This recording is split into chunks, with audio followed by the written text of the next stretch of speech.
To be free. We're gonna keep that name. Oh no, that's a theme song. Imagine. No, it's from Chowder. We can't. We'll get copyrighted. Will we get copyrighted? I think so. It's from Chowder, man. Everyone loves Chowder. That's true. That episode with the jumping beans that sang did you watch Chowder growing up? I didn't have Cartoon Network, so. Oh, so you watched Dragon Tales? Hold on. Okay, let me see. Oh no, let me sync because I haven't synced yet. Cool. 3, 2, 1.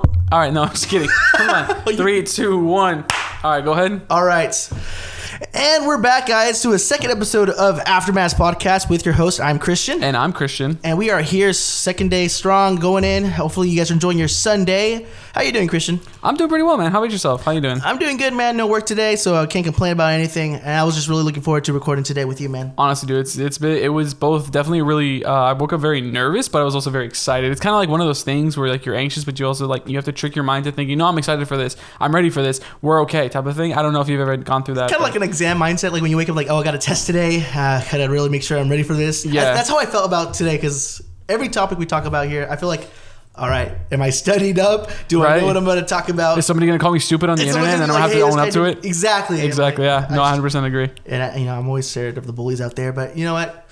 I'm ready to go. I'm refreshed. Got my water here. My peach rings right here. And we got you right in front of me. Can't complain. Dude, you got everything you need then. Got everything I need, man. If you guys are watching the video, you guys will notice that we actually brought a Bible with us, the actually Great Adventure Bible. So actually, we're gonna be starting the Bible into your podcast. So I'm kidding. So listening for that one. No, we just brought the Bible with us today because the topic we'll actually be discussing will actually involve the Bible, but we'll get into that a little bit later. But yeah, man. So you were asking me a little bit earlier, like kind of like cartoons that I was watching as a kid, right? Yeah. So earlier I was singing a little song from a good cartoon that I like to watch called Chowder. I don't know if any of you guys watched that. For a younger audience, maybe not. Kids my age, you guys know what's up. But yeah, but apparently Christian hates Chowder, and I don't hate Chowder. I just never had cable as a kid. I lived out in the cuts. Where did this assumption come from?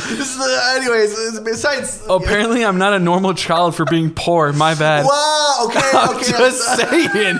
That's kind of the point. That's kind of the position you put me in. I'm redacting my statement because you know what? I also grew up watching PBS Kids. I watched Arthur's Cyber Chase. Dragon Tales. Did you watch any of those? I did. I watched, let me see. Do you remember Martha Speaks? Yeah. Okay. The alphabet soup dog that just wouldn't shut up. Yes, yep. I remember. I feel like you secretly had a vendetta. Yeah. No, dude, one show on PBS Kids that just absolutely annoyed the heck out of me was Super Y. I don't know if you remember. No! Dude, I absolutely despise Super Y, and it was just due to the fact that it was just such a blank. I knew it was a cartoon. I mean, growing up, I knew it was a cartoon, but at the same time, I'm just like, come on, just look behind you. And you're getting confused. Can you see the letter A? And I'm just like, how about you look 2 inches to your left and you might see it? And then everybody's just like, A! And then suddenly it would just pop out, and I'm just like, okay, I guess that'll work. So whenever they would just like, hey, do you know where these letters are? And I'm just like, I'm gonna go get a glass of water. I'll be back. You're gonna look at me dead in the eyes and say that you didn't drop your jaw when you heard peas and carrots and peas book come out, please, please, please. Dude, get out of here. Dude, oh my gosh. That was my trigger. That was my trigger as a child. Kid you not. I heard that and I was just like, I'm about 5 seconds away from having a mental breakdown and just burning down my entire house. If somebody can please just get a ladder, go up there, grab the book, and just place it in front of them. That's all I ask. Why so much work? Exactly. That's why so much work. No, if you grab a ladder, you have a long ladder flying around. It's a whole thing of, it's so simple to just, hey man, go grab a ladder. Don't recite a spell. Don't do any of that. I don't need that to learn how to read. Grab the book. You're in a library. Okay? It's just it would just annoyed just the heck out of me. I can't tell you how much. I think that's why I have such a vice with impatience these days, because of that show. I just couldn't. You're really drilling into this show, man. Dude, it was bad. It was bad. For me personally, of course, if you guys like Super White out there, and I know some of you guys do, it's good for you. But just Christian's just letting you guys know it wasn't his cup of tea. If you watch Super White, I have absolutely nothing against you. However, I have everything against the people who made the show. Props to them for trying to teach children how to read. However, I take those props away because they physically made me just relish in anxiety and impatience for about what was every episode, like 20-25 minutes. About so, yeah. Yeah, no, it just absolutely no, man. I learned how to read better from Arthur, and Arthur was about life lessons. There was not a single passage where it was like, hey, can you read this? No, dude. Martha Speaks, fire, and they moved it to 6 a.m. I'm not gonna get up that early to know how to read. All right, I'm just saying they should have switched Super Y with Martha Speaks. That's all I'm saying. Anyways, besides the point.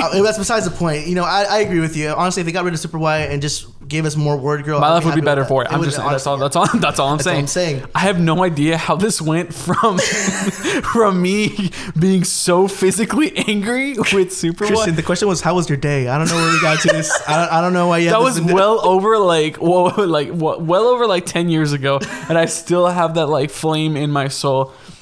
Oh yeah, it's definitely there, man. Yeah, it's definitely there. It was definitely wild. I'm happy you were able to let it roll free for a little bit, though. Yeah, dude. No, 100%. That I feel like my life is all the much better for letting that out. Because that was some childhood trauma that I need to. It's like a therapy session, so thank you. Anytime, bro. I'm always here for you. I was gonna call you Senor Christian, please don't. This is first therapy session. We're not that close, all right?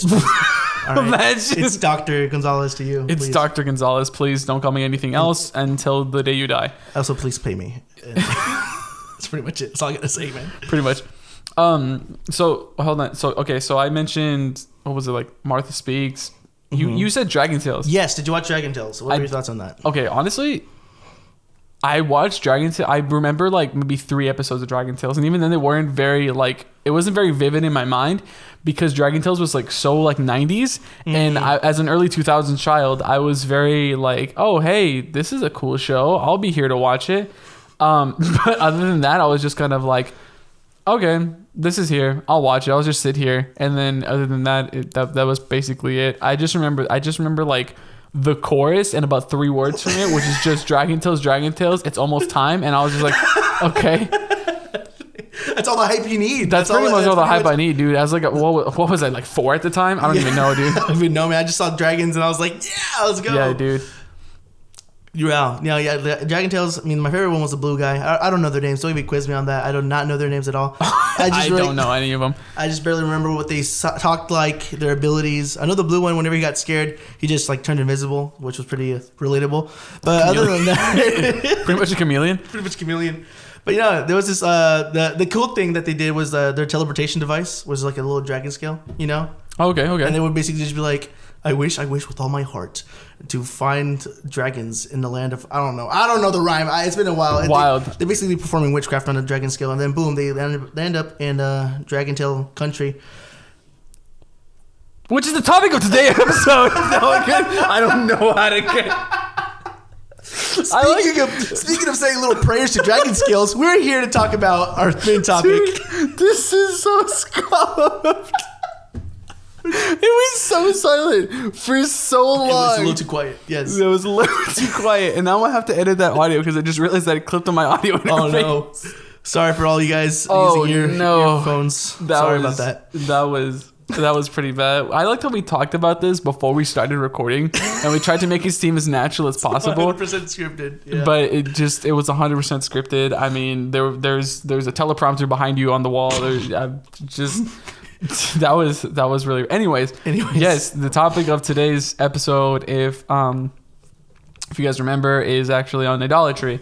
So last week's podcast, we actually talked about idolatry, are like the 3 main things that at least we've noticed are like huge misconceptions about the church, and especially from the Protestant side, I've noticed a lot that idolatry or the use of it was a huge thing that Protestants and people even outside of the church, from other denominations or other religions got wrong about the Catholic Church. And so what we're going to basically do today is kind of a different thing, because I know that there's tons of resources out there. I mean, we've personally been on them like a ton. I mean, Catholic Answers for one has just Biggest been one. the fattest clutch in my apologetics journey. But what we kind of want to do here is make it a little bit more dramatized for you guys. So what we're going to be doing is actually doing how do we even describe it? I guess like a devil's advocate kind of situation. Yeah, so right? pretty much we're gonna have each other like we'll make it flow as naturally as possible. We'll talk about our experience, our knowledge of idolatry, and what the church believes. And maybe as we're like talking, when each of us can just be like, okay, let me ask you a question about that in regards to this. It'll happen randomly, happen naturally, and we don't want to like have like a set debate session where we're like, okay, now you ask me questions. It'd be more like as we describe things, we can ask questions and kind of get to the nitty gritty answers that can answer those. Basically letting out our inner skeptic. Exactly. Right. There you go. And everyone has an inner skeptic. Everyone has questions. And if you guys have questions when we're talking and you guys want to play the devil's advocate or you guys just aren't sure about what the answer's going, please ask us. Be welcome to like text us, shoot us up a message in our DMs or leave a comments and just let us know, hey, how can you answer this? And we'll be happy to answer. Or send an email to aftermasspodcast@gmail.com. Yes, we have an email. We got an email now? Yes, this is actually something I wanted to talk to you. I was going to talk to you about it before the party, but you know what? It's like a... You want to get my live reaction? Like a gender reveal party or something like that. I don't know how to describe it. Gmail reveal party? Yeah. Let's go. Gmail reveal party. So yes, send your questions to aftermasspodcast@gmail.com. Again, it's aftermasspodcast, all one word, to gmail.com. Send your questions there, and we'll be happy to answer them on the next episode. Of course, this is a 3-part trilogy that we'll be kind of going over, but this first part is covering idolatry. So I don't know. Do you want to start with me or? I'll start. No, no worries. Okay. So for those of you guys who maybe don't like you guys like me, I don't really understand big words. Idolatry, in a general sense, is basically putting your faith into a person or items that you believe. You basically put all this faith into and think that you'll get something out of it, like worshiping like idols or like believing in certain things. Usually, supernatural sense as well. I would say. 100%, yeah.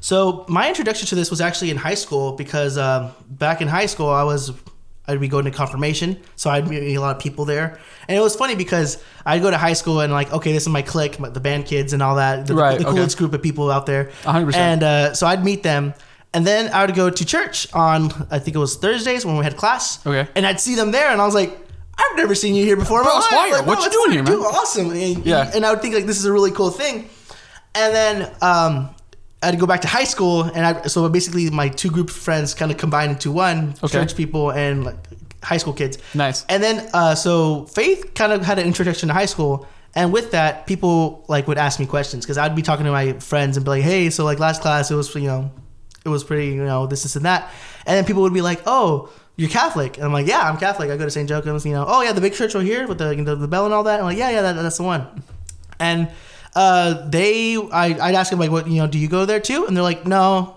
I don't really believe in all that kind of like stuff. Dang. And I'm like, wait, and it would kind of like invite some conversation. So I'll be like, okay, so like, where do you go to church? Like, oh, I don't believe in any of that stuff. Or maybe they did go to a different church, like Protestants or Mormons that went to my high school. Oh, okay. And yeah. So, and then the questions came up. So be like, oh, okay, so you guys like your church, you guys pray to the statues in the side there, right? Ooh. And I was like, yikes. Keep in mind, I'm starting my confirmation, so I'm learning how to like defend my faith right then at that time. So I was like, I mean, and then you guys could like completely like just roast me in the comments, but I would be like, I guess so. Like, yeah, okay. people like kneel before the statues. All that. I did not know what I was saying, and I was, and then later on throughout my confirmation, I learned the truth, and I was like, yikes. Yeah. A big slap in the face. Like, what are you doing, man? So, no, we do not pray to statues, or we do not worship statues. We don't worship any items, or, I will say there are some Catholics that probably put Mary at a higher place than God sometimes. Yeah, 100%. And those people actually, they do exist. Mm-hmm. But we're here to say that that's not the Catholic belief. That's not what we teach. That's not what we want to practice. Right. Instead, it's us asking the saints or our Blessed Mother for their prayers because they're a good direct link to God, and they're always there to help us and pray for us so that we can get closer to God. Okay. So in a sense, they're kind of like the way someone described it, I forgot who said it, but like they're kind of like arrows, or like the way they described it is like God's the sun, and they're like the moon reflecting the light from the sun. They're like this big thing that basically just points to the greater thing, which is God. Right. And that's how we should supposed to like see saints. Okay, so I guess a question I have like going off of that is, I think it's like 1 Timothy 10 that says like, well, Jesus himself, he says like, I'm the way, the truth, and the light. No one comes to the Father except through me.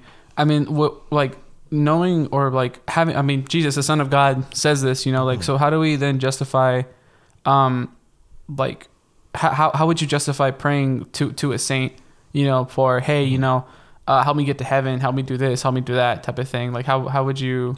Well, the way I see it, it's the same way that you would ask anybody, like, say, for example, I want to get to like this position at a work. I would go to, I can go to a manager, or I can go to someone that's already working there and ask them like, hey, how can you guide me there? The way I see it, the saints are already in heaven. They're already close to God. They already have that direct link. They're with him right now. Okay. So why wouldn't I ask them for help to get to them? I'm not saying to replace that with personal prayer either. You should be praying to God and focusing on that communion with him. Right. But you also at the same time to look at these people, how look at their lives, how they dedicated themselves, and really like see the inspiration, and also try to replicate and be a saint yourself. I think that's really important into like your spiritual growth and also your communion with God himself. Okay. Yeah. Okay. Cool. I guess another like kind of question or like kind of skepticism question I have toward that is Mary has like a huge place in the Catholic faith. And I'm sorry you're trying to eat your peach ring. I'm trying to kind of I'm just playing with it, you know. Just a little fidget toy. Yeah, pretty much. So obviously Catholics put Mary at a very high place. So regarding that, I mean, a lot of people say that like Mary can. I've heard actually a lot in elementary school and sometimes during in my adult life, is that Mary can help us get to heaven, or that Mary can help us to do things. I mean, even the scapular. Scapular is one of them actually, where they say like if you have it's a devotional to Mary, and then if you pray it, you know. Like if you're enrolled in it and you pray to it, you know, Mary can help you get out of purgatory, or you know, ensure that you don't even go to hell. And so it's I guess a question for me regarding that is then how would you then defend that regarding that? I mean, like, shouldn't God be the ultimate decision in like whether you go to heaven or hell or things like that? Mm-hmm. Well, yes, and that's an important thing here to remember, that God is your number one, right? God's at the center of your life. You put him at the center, but kind of like the same way where like, you know how people say your environment kind of determines who you are, like the people you surround yourself with and all that stuff. When you look up to these people who devoted their life to Christ, died for Christ, or you know, some martyrs, you know, some saints that kept like evangelizing and stuff like that. And then there's Mary, who's like the best disciple, you know, the very like best example of how to follow Christ and be there. I see that as surrounding yourself with the good environment, surrounding yourself with people who really put Jesus first and followed Christ. And by doing that and asking for their prayers, you yourself are putting God first. You're making sure that everything that you look is looking towards your goal. And those people put that goal, put God as number one. And when you ask for their prayers, or you ask for, you know, devote yourself to Mary, she's going to lead you to Christ. She wouldn't do anything else other than that. So you and yourself are helping develop that relationship with God and get there and be a saint yourself. You're working towards sainthood. Right. But like, I mean, I guess that kind of mainly toward the, like the scapular. Like, why would Mary ultimately be the decision, or ultimately be the reason why you get to heaven? Like your devotion to her. Why she should be the ultimate decision? Well, she doesn't necessarily dictate whether you go to heaven or hell at the end. Yeah, it's just, I mean, regarding the scapular, like you know, like we established before, like, you know, the scapular. Having a faithful devotion to it can ultimately help you get to heaven or hell, or help you get to heaven if it's like faithful and it's like everything's good. But how do I say this?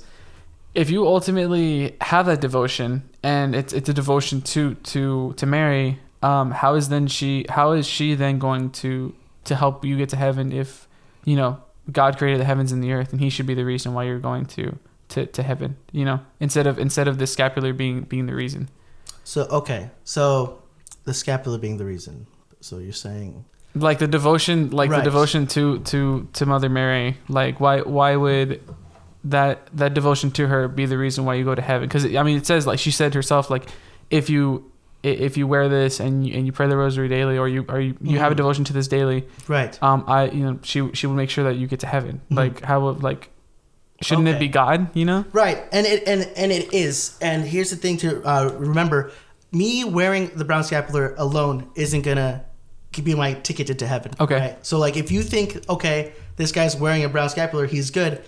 It's not that. And the key word you're saying is devotion. It's you devoting your time to and your life to Christ, and you're doing this through prayer. If you're wearing the brown scapular, there's requirements, and one of that requirements is to do a daily prayer. Now, it can be a rosary, or it can be, I believe it's called the Little Office. It's a book that they sell at the bookstore. You can pray, you basically read that every day. There's a prayer in the morning, and there's a prayer in the afternoon. And by doing that, you're basically doing this daily thing that brings you closer to God. And it's not just, wearing it is just as a kind of a reminder, like, okay, you're actually supposed to hold it when you're doing these prayers. Okay. And it's basically, and that's the thing. The key thing is the devotion, the prayers, and doing that, not necessarily wearing it. So it's not like you're putting faith into this brown thing and that's your ticket to Christ.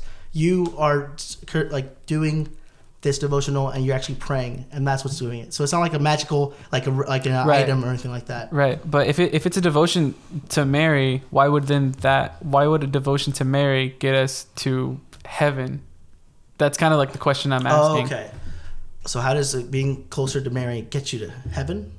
Basically, okay. like because like with the scapula, I mean, you were saying right now, like the constant or like the daily prayer, and it's, if I'm not mistaken, the brown scapular, right, is a devotion to Mother Mary, right? Right. Okay, so then having that devotion to Mother Mary, who you said is not God, right? She's not, yeah. So then if she's not God and we're having a devotion to her, how can she help us? How will she then get us to heaven if we're having a devotional to her? I guess is my question. Okay. I think I'm understanding it. I'm getting kind of lost though as to how to answer that exactly. I was watching this video by Father Mike Schmidt, and he kind of explained it in the sense where he had this girlfriend and he loved her, but his girlfriend ended up saying, like, hey, I want you to meet my family. I want you to meet my little brother. I want you to meet my parents. So he did that. He went to her house and he met them. Now, that's not to say that he loves her family more than her. He still really loved her, but meeting the family of her family brought him closer to her, getting to understand her in a more better sense of people that are closer. That's kind of what you're doing by having a devotion to Mary. You're getting closer to God through his mother, and that's how it brings you closer to him. Oh, okay. So you're saying like the brown scapular is our devotion to God ultimately? Ultimately, yeah. I would say I wouldn't necessarily, because I know it is a devotion to Mary, but it ultimately helps your communion with God. Mm-hmm. I guess where I'm lacking is the wording and explanation towards that. Mm-hmm. Okay. Yeah. Okay, if I want to step out of my skeptic real quick. Yeah, go ahead, please, if you know the answer. Yeah. Okay, so if somebody were to ask me that kind of question, sorry, you did incredible, by the way. So if somebody were to ask me that same question, there's actually this phrase. It's to Jesus through Mary, right? Mm-hmm. So, and then some people might say, okay, well, no one comes to the Father except through me. Great point. So here's another thing. It's the same thing if you go, not the same thing, but if you go to your Father for assistance, being God, Jesus, the Trinity, right? Mm-hmm. The same thing you can ask of your mother as well, because what does Jesus say on the cross? Here is your mother, right? She says to the disciple, what was it, John? Paul? John. Yeah. She then says it to John. He then says it to John, behold your mother, right? Mm-hmm. So already he's saying, this is your mother, right? And already we have this prayer of pray for us sinners now and at the hour of our death. Okay. So it's through Mary that she can then point us to Jesus, right? And that's kind of this scapular scenario is God grants her the power. I mean, the apparitions, if you really look at it, I mean, the apparitions, the multiple Marian miracles that have happened throughout. The thing is that Mary herself isn't God. She's a human, although she was sinless, but she's a human nonetheless. The thing is that we can't think of it as, oh, Mary's getting us to heaven. It's no, God's getting us to heaven through Mary, right? And it's the same thing to Jesus through Mary, and that's why she's our intercessor. That's why a lot of these saints are intercessors. Intercession, yes. So that was great, by the way. I kind of caught you off guard with the scapular kind of thing, because that kind of like went like off of left field, and I was just like, oh, but that's kind of like something that I had to wrestle with for a little bit. A perfect way my girlfriend actually described it to me, and she was like, beyond all that, she was like, ultimately it also comes down to your trust in God. God himself literally assigned her the mother of her disciples, the mother, right. And so ultimately it doesn't come down to your trust in Mary, it also comes down to your trust in God. Right? So how much do you trust God that he appointed this person to help you get to heaven? Right. And it, like you were saying earlier, right? Instead of going like directly to the manager, why not just go to one of the people who already work there? Right. So not to say that we should cut God out of the equation. Right. However, if there are some things that are obviously, we're struggling with, there's saints who on earth have gone through the same human experience, and it allows us to be a lot more personal in our prayer. And another thing too, we pray through saints, not to saints. I think that's kind of something that key I want. That's what the word intercession comes in, right? Right, intercession, right. And so, before I get too much into that, I don't want to kind of give all the answers and stuff like that before it gets like way too by the way, like, you know what I mean? So as a matter of fact, do you want to switch off? Yeah, and then, okay, go ahead. Cool. So do you want to start off with a question? Because I have no idea where to kind of start. Okay. Why saints? Why not just family members?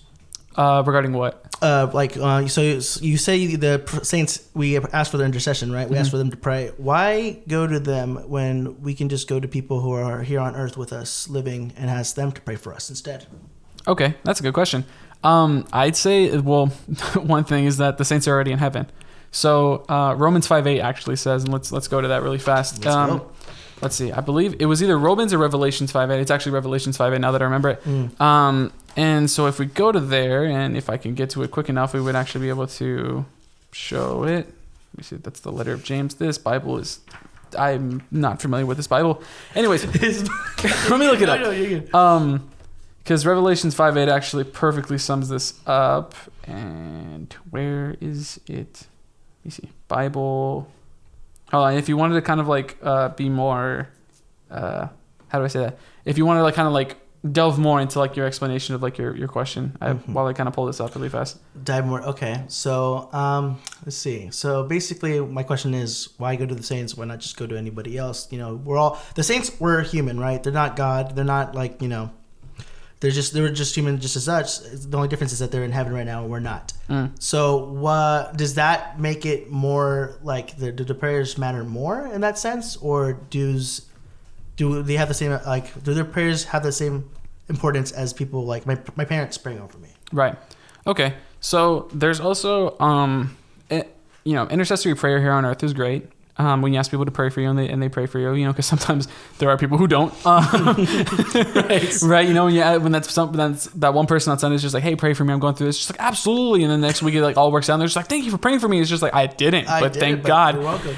Anyways, Revelations 5:8, I kind of want to go into this. And it says from specifically verse 8, when he took it, the 4 living creatures and the 24 elders fell down before the Lamb. Each of the elders held a harp and gold bowls filled with incense, which are the prayers of the holy ones. Word of the Lord. Thanks be to God. So let's just kind of take this apart really fast. So the 24 elders are actually, it's going back into tradition. The 24 elders were actually people, disciples of Christ, and the people who actually follow Jesus very closely, fell down before the Lamb of God, right? John the Baptist actually says, behold the Lamb of God who takes away the sins of the world. So already fell down before the Lamb, and Each of the elders held a harp and gold bowls filled with incense, which are the prayers of the holy ones. That also kind of ties into what church tradition kind of thing and church tradition kind of teaches, and we'll fall into that right now. Right. However, already you have these people in heaven who are already close to God, who are already actually in heaven. We're not that we're not close with God. However, they devoted their whole lives to Christ. They made it to heaven, and they're actively praying with these bowls full of incense, which if you guys notice in church, I don't know if you guys have, there's actually bowls of incense filled within the church. And when you burn it, that's actually your prayers being offered. It's symbolic of your prayers being offered up to heaven. However, in heaven, it's actually happening, as the book of Revelation says. So it's not that that you can't ask people on earth to pray for you. It's that you can also, that these people who are up in heaven, who are literally right at the feet of the Lamb of God, are offering their prayers in these bowls of incense for your prayer that you asked to offer to Christ. And so already, you can ask the big man himself, but you can also ask these multitude of saints and stuff like that, and that's just because they're that much closer to Christ. Does that make sense? Yeah, it makes sense. Okay. Was there anything that I kind of was too wordy about? Or? No. Okay, so if anything I was going to ask, so I can pray to God, right? Okay. But the saints praying to God has a deeper connection. I guess you could say that. I let me see. How do I? Yeah. Yeah, actually. Saints already are in heaven, and saints already made it, and God, Jesus already told them, "Well done, my good and faithful servant," and they're already in heaven. You can ask God, because God already has a personal connection with you. He wants to be with you. However, it's also the matter of, you can also ask God and pray to God, but you can also ask the saint to also pray for you. And already two prayers are better than one. Yeah. You know what I mean? So along with praying, to God, you should also pray through these saints and ask these saints to pray for you. Most notably, our Mother Mary. Right. Already that's already one big prayer in the bag. And there's actually, I can't remember. I think it's Father Rippinger that says it. Since she is the perfect disciple of God, and because he is, because she is the mother of Jesus, there is nothing he will deny her, just because she was a perfect disciple of him. And so if you ask for her prayers, there's actually nothing that she will actually, there's nothing that Christ will deny her, because she was so faithful to Christ, until he knows already, okay, well, if you're asking this of me, I know it's for a good reason, and that's already, and there's nothing he will deny her, so therefore there's nothing that he will deny us through her. Right. Again, not to say that we should completely cut the big man out of the equation. God is very important. In fact, none of us in all of history would ever be here if it wasn't for God. However, two prayers are better than one, and for that reason, that's where we have the saints. Oh, awesome. Yeah. Now, kind of switching gears from prayers from saints, we're going to. This is the title of the episode is Idolatry, right? Right. So I wanted to ask, say, for example, me, I'm a Catholic, I'm praying, I'm doing all my prayers, I have a good communion with God, but okay, I have a fascination for horoscopes. Is that bad? Okay. Wow, that is a really good question. Dang, when I was studying apologetics before this episode, I just completely cut out paganistic traditions from my kind of from my radar. I was just like, oh, if a Protestant asked me this, I'm gonna be ready for it. That was really good. So I actually I looked into this a while back, actually, about a year and a half, actually, before I lived the TOB retreat. Ooh, nice. So let's touch back on the definition of idolatry. The way that a lot of people understand it, and the way I hope that we can kind of grab a consensus on this, is idolatry is putting something above God, putting a person, place, or thing above God. Right? That's idolatry. So horoscopes. So from what I understand, horoscopes then is, you read something at the beginning of the day or it's based on the time of year that you have. It tells you exactly the type of person you are, exactly the type of day you'll have, and, the type of people you'll be compatible with. Right. So already let's kind of dive deep into this. So you go because most of the time it's apps. I believe I saw it. I actually in high school there was a couple people that I knew who had like apps on their phone. It was like Horoscope Daily. No way. So let's dive into that. So already you have this app that's telling you what kind of day you'll have, who you'll be compatible with, and the type of personality you have. Mm-hmm. So instead of trusting in the omnipotent, omniscient, almighty, all-powerful God who made the heavens and the earth and said, you know what, I'll make you this way and you're going to be perfect in my image and likeness. So instead of trusting in, hey, well, of course, I start my day every day with the prayer of, Lord, I do not know what happened today. I only know that nothing will happen that was not foreseen by you and directed to my greater good from all eternity. Mm-hmm. So already in that moment, I'm putting my whole trust in God. However, with this horoscope, if instead I wake up my day with a horoscope and it says, you're going to run over a cat today. If I put my full trust in, or even an amount of trust in, I'm going to go ahead and run over a cat today, I'm immediately cutting God out of the equation with that, right? Because I'm saying, I'm going to believe this horoscope. I'm going to believe this thing, which by the way was created by Satanists. Wow. Yeah, I did not know that. The founder of astrology was actually a Satanist. Yes, they actually went on record saying like, Satan is this and this and this and this to me. I'm not going to say it because I don't want to put those words in my mouth. But yeah, if you guys want to go ahead and look it up, that's actually a real thing. Crazy. And I can go ahead and verify it right now. But so already you're putting that trust and your faith in something that you read that is completely, for one, baseless. And you're saying, okay, well, I'm going to have this type of day because my horoscope said so. Instead of, God, whatever the day has for me that you have planned for me, I completely place my trust in you. I hope that kind of makes a stark difference, but to kind of delve more deep into it is in one scenario, you're placing your full trust in God. In another scenario, you're reading this horoscope, you're reading this thing, and you're saying, okay, well, if my horoscope says this, I'm this way, I'm going to act this way, and I'm only going to have these types of friends because of this, this, and this, right? Whereas God gives us, for one, free will. So already, it's do what you want, make what friends you want. Of course, don't do what you want that's within sin, but He's giving us, He loves us so much that He gives us free will to do what we want.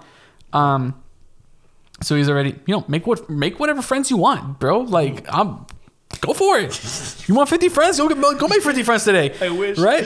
You get it, girl. So, already there's that stark difference. And on top of that, then how is your day going to go? God allows us to make choices along our day that changes, the trajectory dramatically, but He already has a plan for us that He set in motion. And so trusting in that plan is trusting in God. However, trusting in a horoscope is saying, I know that you have a plan for me, God, but I trust this horoscope more than I trust you. So already that's already a form. Contradiction. Huge contradiction. You can't say both. You can't have it both ways. Like, this is God's will and also the will of what my horoscope says. It's Jesus or nothing type of thing. Exactly. Right. So already you're putting your faith in this horoscope over God. And so that's a huge thing that we got to say no to. So kind of building off of that, if I may. No, go ahead. Crystals, horoscopes, astrology, fat no-nos. Do not do that, please.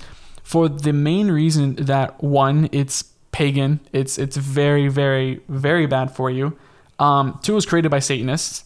And three, it's idolatry and a fat dose of it. So even if I know that there was actually a thing on fortune cookies.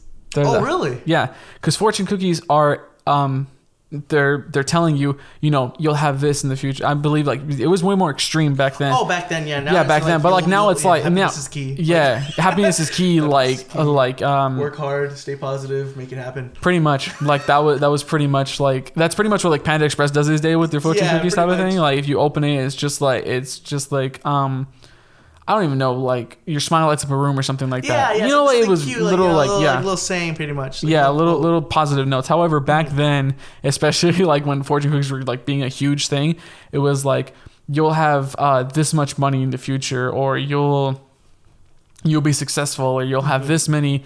I don't even know, dude. Like, I see this much in line for you in the future, basically. Right, and you're getting all that from a cookie, right? Like a piece of dough literally tells you, hey, you're gonna do this in life. So already, if you believe that, and you're just like, oh my gosh, this cookie really said that I'm gonna have this much fortune in life. That's awesome. That already is cutting God out of the equation and saying, God, I either choose what this cookie is going to tell me, or I choose what you're going to tell me. I choose a cookie over you, type of thing. And just like, if you wanted to make it that general, but already you're taking that reading and you're like, I'm going to believe this over God's plan for me. I'm going to believe this over what God already has set in motion for me, already what God has placed in line for me in the future. Right. So there's already that kind of thing. But yeah, I hope that kind of like answers. No, you answered it perfectly. No, it's just that contradiction. You can't say it's God's will and then say like, oh, it's also whatever this thing kind of takes. Like, it's not. It's God or nothing, man. Yeah, and you either fully trust in God or you don't. And even then, we should trust in God fully, because ultimately His plan is great for us. So yeah, man, that was, I don't know. Did you have any kind of like? I was just gonna say, like, we're not saying like, if I was like in my room, I was like going through my toys when I was a little kid, and I see like a magic 8-ball, like, no, predestination. Right. Like, we're not saying like you can have a rock collection. Just when you believe like those rocks have certain abilities and they can like help you with certain things in your life, that's the issue. That's what idolatry is. Absolutely. Because I know some people like they have like, I think they're called towers, like the rocks that like can like just stand on their own. Oh yeah. Okay. I know people that just like having them around because they look pretty. Right. And I'm like, okay, that's fine as long as you're not like make me feel more like wise or anything like. Right. Like, don't put the faith in like the things. You just enjoying them as it is. I'd say I'd say that's pretty much fine. There was one thing I saw though where someone like put like one of those apparatuses that measure radioactivity to one of those stones. Oh no! And it started ticking. What? I'm not saying all stones do that, but this guy just tried it on one of them. I don't know if it was a prank, but I just thought it was really like. That's kind of scary. I'm like, don't put that next to your bed, guys. Jeez, that's actually insane. I mean, yeah, too, like wind chimes. Wind chimes were like, wind chimes were like a suit, like blows in window. Yeah, right. How does it go again? So, it's actually it was like a Chinese like belief or whatever that like way back when that actually having them outside of your house whenever they would blow would actually ward evil spirits away. That was a huge thing like for the Chinese back then. Now it's very present in gardens and stuff like that. Most people have them around because they're just like, oh, they sound pretty. Yeah. Again, and correct me if I'm wrong, if there's like a priest out there or something like that would like to comment on that or or whatever, or like somebody like in the not the diaconate or whatever, Yeah. Or the seminary. That's the word I was looking for. There we go. Or even a sister, religious sister. So. Me personally, I have the belief that if you have it around, it's perfectly fine. However, if you start to believe in it, that's where it starts to present a problem, and you should throw it out. It's the same thing with those crystals and stuff like that. I can have a piece of amethyst on my desk, right? I can have a piece of gold on my desk, or like opal or jade or whatever, right? Yeah. But as soon as I start believing, oh, that one gives me good vibes, that one gives me good energy, that one makes me smart, that one makes me wise. Already, that just makes me hey, these make me the way that I am instead of God makes me the way that I am, right? I feel like that kind of puts it in a more general. So that's kind of like the one I wanted to get towards, because I was trying to mix up my words earlier, and it was this whole thing, and I was like, come on, say the right thing, come on. So come on, words come out perfect. Come on, Holy Spirit, speak through me, please. Absolutely.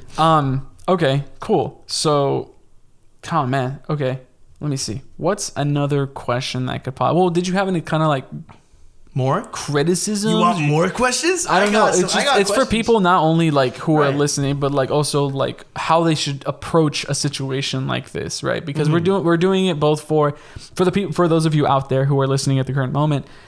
Because at the end of the day, you can have all the answers, but if you don't know how to approach a scenario, you really can't right? So I find it much easier to defend the faith if I hear somebody else defend the faith, and I'm like, that's a really good argument that they brought up. Let me take that. Let me bring that. I guess a way someone can defend the counter argument that okay, so how about this? Okay, let me just put on the persona real quick. Is it wrong for me to have faith in medicine? Whoa, okay. So by medicine, why do you? So like, is it wrong for me to say, hey, this liquid is going to help me recover from my sickness? Shouldn't I just put my faith in God? That's a really good question.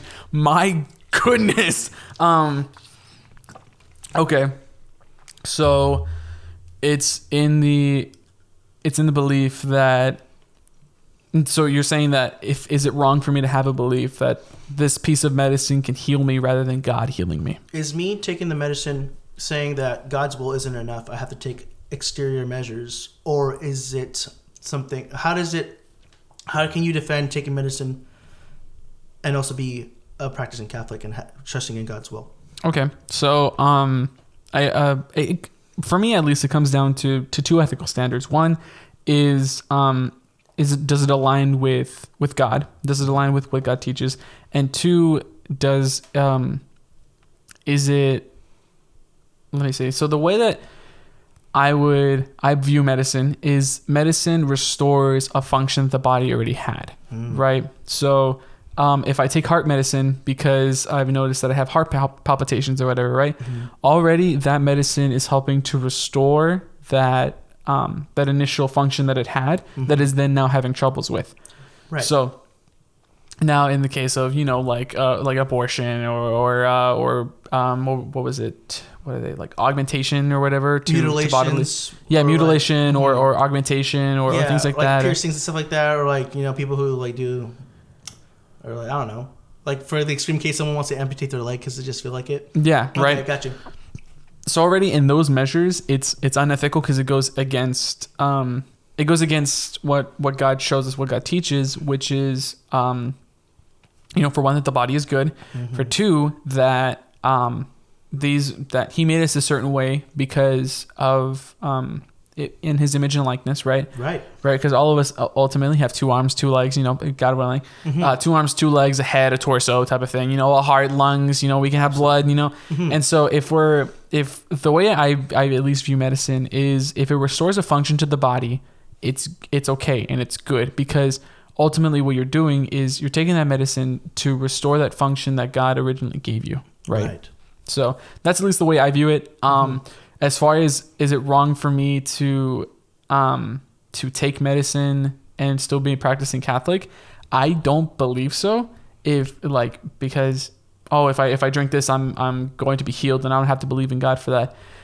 That's a perfectly valid argument. I wouldn't know how to answer that per se. I don't know. Do you want to kind of take over that? So basically, the way I see it is God made the scientist who made the medicine to restore what's naturally ordered. So like you said, we're all born with 2 arms, 2 legs. We all have this, this pre-fit, basically how these prerequisites kind of thing. There you go. And that's not to say, hey, this guy was born without like an arm. Does that make him less like not a person? No, because he is the lack of an arm is a lack of something. It's not like he was meant to be born with that. He's still a human. It's just that he wasn't. There's something that happened with him. I don't know if it was like when he was born, he lost the arm, or if he had a sickness, maybe he had cancer, they had to amputate. Whatever it is, that's not even a part of it. The thing is the medicine, right? So the medicine is something that, it comes from like what was already on our planet to begin with, what God gave in us. People are using it to restore the body to its conditions in which God set it to be. So basically, like if I have a cold, I take medicine, I'm healthy. The disease or the bacteria or whatever it was exited the body, so I'm back to my primary condition, which is how we are right now. Unless you're sick, and you're not telling me. Wow. But that's pretty much how, that's the difference, because you're not taking medicine because you're saying I don't need God, and if you are, that's a problem then. But if you're taking it so that you can heal the body and uphold the importance that God's given it, that's a different thing, because that's you putting God at the center and using the medicine for that good cause. That's at least the way I see it. Okay, that kind of makes sense. So like it's if I were to kind of like summarize it, so then what you were saying originally was, God made the scientist who then made this medicine to restore function to the body. So it's not wrong to take medicine or to put faith in medicine, in modern medicine, because of, and that's kind of where I wanted to get, like, because of what, like, because of why, like, why is it not wrong for me to believe that, this will make me feel better, like taking this Tylenol will help my headache go away, like, well, because that's the primary result of medicine, right? To make you feel better. Right. So you're asking, Because the question you right. kind of like you asked is like, is it wrong for me to say, I only need this medicine to make me feel better? I don't really need a trust in God to make me feel better because I already have this medicine. So, right, the way you phrased it was very good. What? Okay, yeah, I did phrase it pretty good. Okay, so basically, how do I say this? So dang, so we're talking about medicine, man. I haven't even done like a nursing class, and I'm talking about medicine. I haven't even taken pre-med. I was kidding. Dude, I'm already stumped. I would say personally, it's not wrong, just due to the fact that what we were saying before is God made the scientists, made the medicine. Mm-hmm. However, they're using it to restore function to the body. However, if it's in a way to enhance function to the body, then that's another thing. Mm-hmm. Now, to say if it's right for me to put faith in modern medicine over faith in God, that's a whole nother batch of worms. I think that you should still not have total and complete trust in modern medicine. However, you should still have trust in God. If I take a Tylenol, I'm just like, you know what? With God's help, this Tylenol will help me, will make me feel better, mm-hmm. Which already there's been multiple medical studies that, Tylenol does in fact make you feel better just due to blocking pain receptors or whatever it is. However, still having that trust that, God will still help me to feel better. With this medicine accompanying it type of thing. Right. At least that's the way I view it. Not to say, if I break my leg, I'm just like, God's going to go in and heal this. I was saying with modern medicine, there should also be that trust component of, okay, well, everything will go smoothly, if it be God's will, type of thing. That's at least the way I view it when it comes to modern medicine, or when it comes to medicine in general. Man, that was a really good way you phrased it. And if somebody comes across that in the modern world, I've never heard of that in my entire life, and I'm so glad you brought it up, because that's like another another bullet loaded in the I was gonna say canister. Man, I really don't know guns. Clip, there it is. My goodness, wait, what are you talking about? Oh my gosh, somebody's gonna hear this. Gonna be like, this man's Catholic. He doesn't even own a gun. Doesn't own a gun. Come on, y'all. Okay. So, question for you now. Oh no. Oh no, Mom. Please no. Pick me up. I'm scared. Mom's. So, already gonna be prepped with it. So, mine comes to the topic of, dude, the Great Adventure Bible is so great. I just don't know how to read it. Really cool. So, I guess my question is regarding the topic of praying. We're going back to the topic of praying. I like praying. You go ahead. Praying to saints or praying through saints. Mm-hmm. Isn't that necromancy then? Necromancy. Explain necromancy to me. Where necromancy is like contacting the dead for an answer. Contacting the dead for an answer. Or contacting the dead for some sort of benefit. Like wouldn't that just praying to a saint, because they're a dead person, take like Padre Pio for example. He's been dead for like hundreds of years now. I don't even know how long he's been dead for actually. By the way, he's been dead for a long time. Right. Dude, did you already pull it up? My goodness. Yeah. So no, this is just my favorite quote in the Bible. That's it. Love is patient, love is kind. Anyways. Okay. So regarding necromancy, I mean, isn't praying through saints just necromancy? Because we're contacting the dead. That's the questions like those I just find really really funny, and but also at the same time wow, you got me there. It's like those questions where people ask, aren't Catholics cannibals? You guys eat the body of Christ, right? And if it's the true body, that's that's man meat. So isn't that? I actually have I know the answers to that, and we know we're not cannibals. So either way, so the necromancy question kind of runs with something like that, right? Right. You're looking at something and okay, so if this means this and this means this necromancy, boom, right? Kind of like with the whole you guys are cannibals then. So the necromancy question, so am I even saying it right, dude? Necromancy. Yeah. Necromancy. Yeah. So necromancy is praying to the dead for a gain benefit, right? Well, I that's at least the definition that. Well, again, I'm a skeptic right now, so my whole definition of necromancy is contacting the dead for some sort of benefit. Yeah. Okay, so basically, going back to what we were saying though about the intercession, right? Mm-hmm. So the benefits that we're getting, they don't come from the saints. Who do they come from? They come from God, right? So God giving us those benefits. That's not necessarily. I wouldn't say that's necromancy. I would say that's just God doing what He does, blessing us with everything that we have, right? And praying, because the thing is, prayer. Well, no, it's not when you because you're talking about the saints. The saints are in heaven, but so when we pray, when we ask for the intercession of saints, that's necromancy. When you pray for me, it's just regular prayer, right? Right. The only difference is location. You're not in heaven. You're here. They're in heaven, so that's necromancy. That's a really good freaking question, right? Man. But yeah, I didn't even know what necromancy was until you just read it right now. Like, that's interesting. Do you know the answer to this one? I do actually, please, and I just wanted to just kind of bring the mic closer. Yeah. So if you wanted to, you can pull it closer. But if you wanted to kind of the definition of necromancy, let me go ahead and just pull it up, please, for the purpose of the dictionary.com necromancy definition. So necromancy, according to the Oxford Language Dictionary.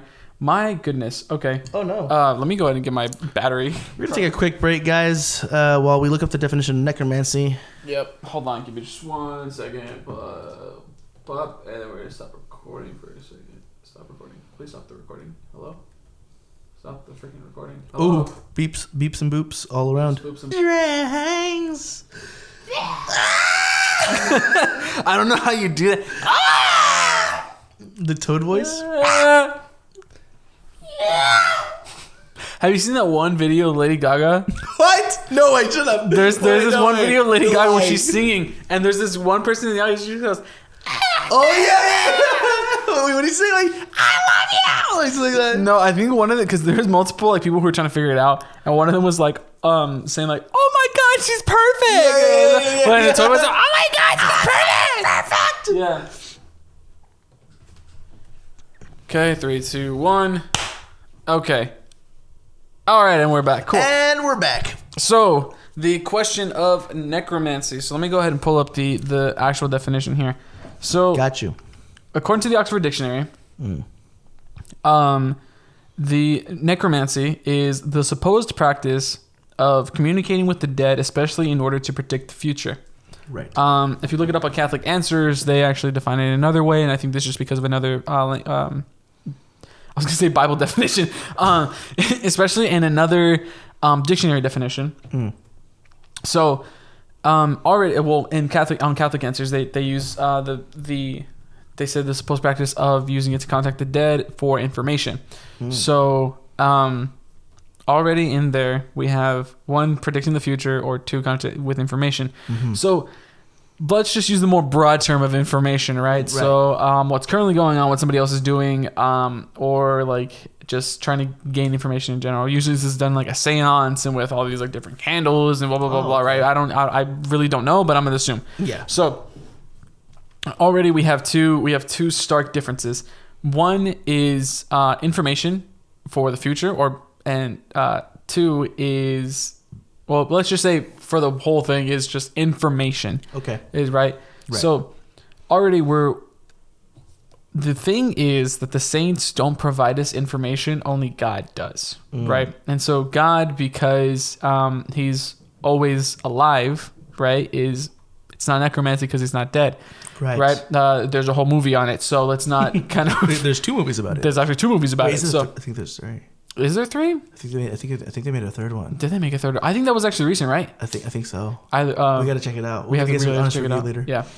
So already we have this already definition of of necromancers then trying to contact the dead for information. I don't know how viable this practice is. I personally wouldn't go into it because already that's satanic. The Bible actually condemns it in Scripture. Nice. So let's not try to make it seem like it's okay. No. All right, because the Bible itself condemns it. The Lord condemns it. Let's not do that. Okay, please. So we then have the definition of trying to gain information from the dead. The saints do not provide information. In fact, our Mother Mary does not provide information. Actually, there's the whole Secrets of Fatima, I think was one of them. But I guess that's a case for another day. Either way, so trying to predict the future, and by predicting the future, it's like, oh, at this time and this time you're going to die, or this and this time is this and this. So regarding that, the saints praying and asking the saints for their intercession is not therefore necromancy, because we're not trying to gain information from them. We're just saying, hey, homie, can you help me out, and go ahead and offer up a prayer to the good old big man? All right. already in that case, that's not necromancy and never will be necromancy. So if you obtain something like that out there, 100, like, just don't sweat it. You got it. God's got you type of beat. Oh yeah. So I feel like that's a very good thing that we can kind of move into, or a very good thing that we can then bring up as a point in this argument. My goodness, I cannot speak today. No, dude. I don't know what's going on, dude. I've been drinking water this whole time. That's what I'm saying, dude. Know. My vocal cords be dry. Yeah, I think it's the peach rings, honestly, that's drying my throat. Honestly, dude. I'm still gonna eat them. They're Peaches really are great, though. Peaches are awesome. Peaches are really good. Are there really anything else that you want to kind of cover or like touch on? Not necessarily. Those were the two main like kickers, like the whole medicine argument and the necromancy. You just took me by surprise. I was like, okay, I don't know what to say. It's wild, dude. No, yeah, but ultimately, for the people out there that think, okay, yeah, so like Catholic equals idolaters, or I think that's the word that you would use. Idolaters? Idolaters. I don't know. Or like, people who practice idolatry, that is not what we practice. I'm not going to lie, though. There are people that probably 100%. do practice that. 100%. Well, I'm not going to deny that. Yes. There's people in this modern world who do it. There's people actually in the church who do it, and not by any sort of not by in any means of, or some in the means of praying to statues and stuff like that, but others in the means of other sort of forms. So touch on that right now. But anyways, go ahead. But that's just to say that that's not what the Catholic Church teaches. We do not practice idolatry. Our prayers are directly to God to develop our communion with Him, and that's what we preach. Right, 100%. Yeah, I guess if we wanted to kind of be preachers to the choir right now, another kind of thing that I've noticed that are actually not noticed is actually no, that is idolatry is actually, like we established earlier, is putting something above God. Right. This could be both in the form of praying to saints, or asking saints for miracles or things like that, or for them to do something for us instead of, hey, can you pray and ask God for this, please? Putting the saints above God. It can then also tie into the material. Finances and money especially. If you're like, oh man, I really can't just do it this week, and instead of, okay, well, let me go ahead and just sit down, pray for a second, trust God. Instead, we're just like, oh man, no, but I can't rest right now. I can't, man. I got like $4 in my wallet. I can't even make it to work tomorrow. I can't get gas. It's just, that already is idolatry. And it's something that we don't notice until we actually reflect on ourselves about it. It can be in the form of praying to a saint above God, or putting something above God, but it can also be in the form of money. It can be in the form of like finances and things like that. I've also noticed it in the form of relationships as well. Wow. There is actually, I think I either read it in a book or I watched a video on it. It was actually on, like, regarding theology of the body. Nice. So it was this guy. He said it's very easy for you to treat your significant other or your spouse as God. Whoa. Wow. Let me kind of touch on it, okay? Yeah, please. Because ultimately, God is the source of our joy, our peace. He's the source of our happiness. He's the source of everything that we are, right?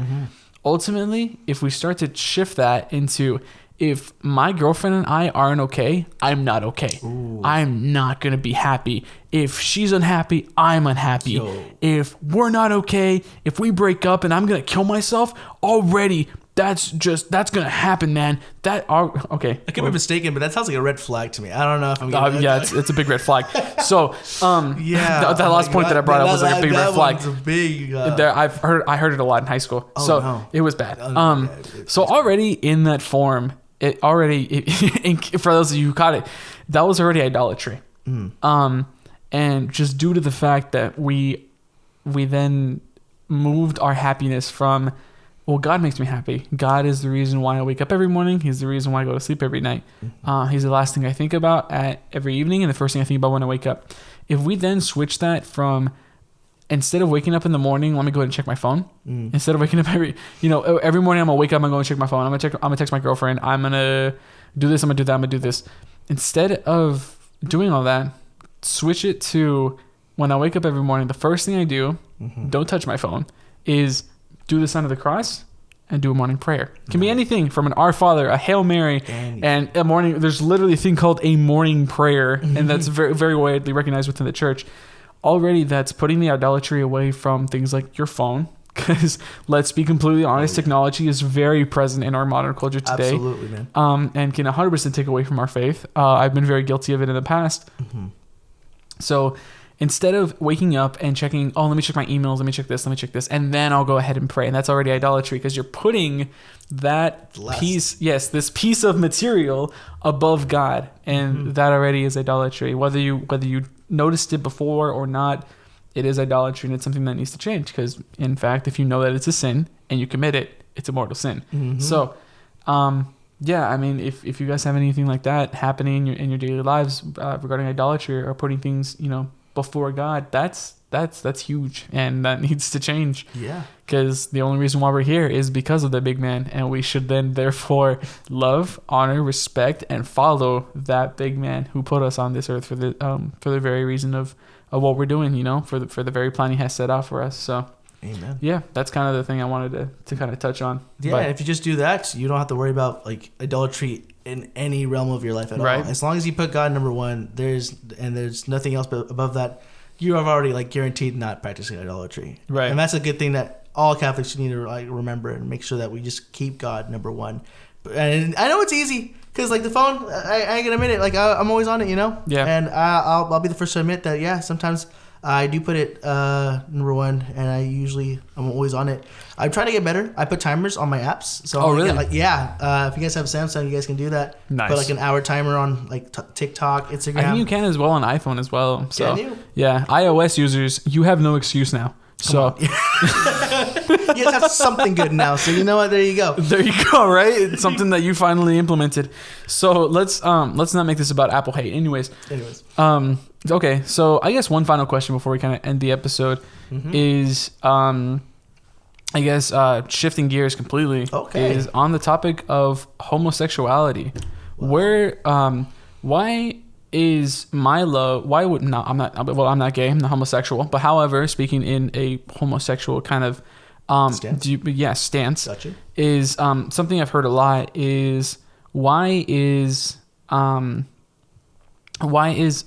if God is love, right? And I claim to love this person, why is it a sin?